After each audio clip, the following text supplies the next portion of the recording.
কেউ দল গঠন নিয়ে ব্যস্ত আছেন, ধান্দাবাজি নিয়ে ব্যস্ত আছেন, ক্ষমতায় যাওয়ার জন্য ব্যস্ত আছেন।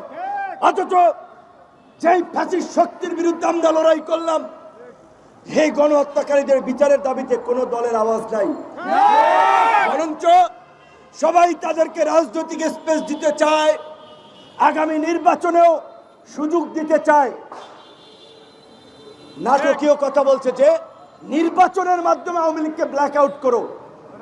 আরে পাগলা, এই 5 বছর এই দেশের মানুষ এতটা মন ভোলা, এইবার হয়তো আওয়ামী লীগকে কোনোটায় ভোট দিবে না, কিন্তু বাংলাদেশের রাজনৈতিক কালচারে আওয়ামী লীগ এবং বিএনপি 5 বছর পর পর ক্ষমতা এসেছিল, এবং যারাই যখন ক্ষমতা এসেছে তাদের নেতা কর্মীদের চাঁদাবাজি, দখলদারি, মানুষকে জিম্মি করা, হয়রানি করা, মাস্তানি করা, গুন্ডামি করা, এইগুলোর কারণে 5 বছর পরে কেউ জনপ্রিয়তা ধরে রাখতে পারে নাই।